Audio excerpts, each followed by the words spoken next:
Hi, I'm Dee and I have multiple sclerosis. I'm following the Overcoming Multiple Sclerosis diet and I'm just filming some of my recipes in case it helps anyone out there. Today we're making a light lunch. I'm not quite sure what to call it. I guess it's a bit like a prawn, tomato and olive broth. The ingredients for this are some prawns. They are much better defrosted if you've got the time to do that, but if you haven't, it's actually perfectly safe to cook them from frozen. They'll just need a little bit more time, that's all. We've got some cherry tomatoes, some black olives, some garlic, half a lemon and some ciabatta.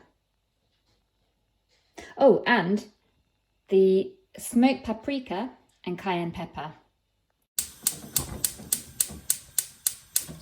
We're going to start with putting a fairly generous amount of boiling water in the bottom of the pan.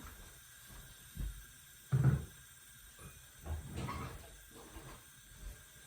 going to add my garlic. I want my garlic to cook in here for a little while before I add the rest of the ingredients, just to take the edge off. I've been learning a lot about oils recently. I'll show you the poster I've got on my fridge in a moment.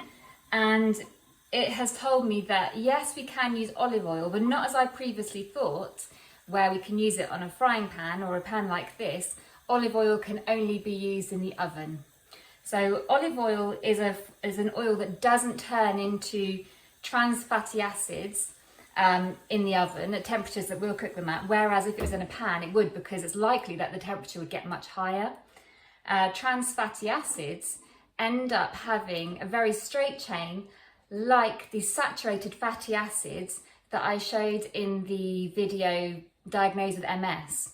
And if we have straight chain fatty acids in our diet, then that means they all stick together and it makes the cell membrane really rigid and less able to recover from an attack by our immune system. So I won't use olive oil on the stove now. But having water and a generous amount with this meal actually works really well. Okay, so I'm now going to add the tomatoes.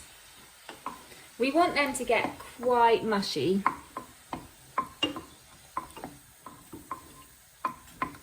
Going to add the olives.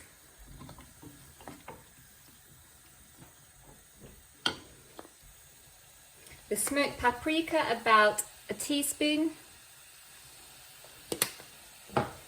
and the cayenne pepper, about a third of a teaspoon, I guess, but taste it as you go along, see what you think.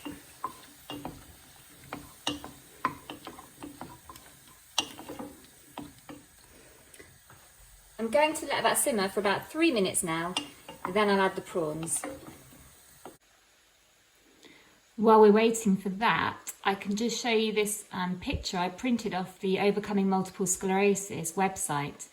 So this is what I mean. The only oil for cooking we should use is extra virgin olive oil, and for baking, not for frying in the pan.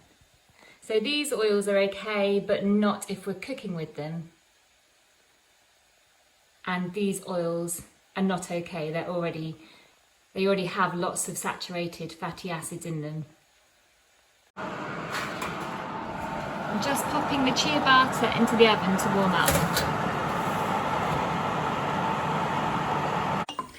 The flavours in this broth are starting to smell amazing now. I can smell the paprika really well. I'm now going to add my prawns.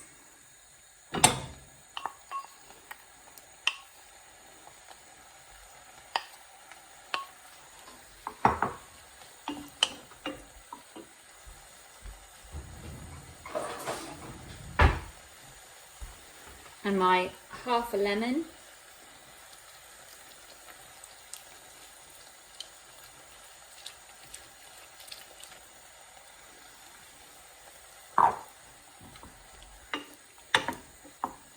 Give it a stir.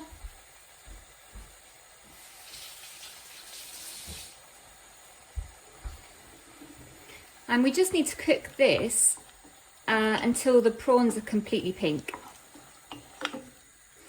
If it ends up drying out completely, just add some more water, it's fine. There, I think that's ready now. So the reason I decided to make this more of a broth is because on our diet there are very few spreads we can have on ciabatta like this. Many of the vegan spreads contain high levels of saturated fats like palm oil. So with this dish we can dip the bread into the broth and it's really delicious. Okay, so I've said the name once, I'm going to have to stick with it. This is, if I can show you without tipping it, prawn, tomato and olive broth with ciabatta.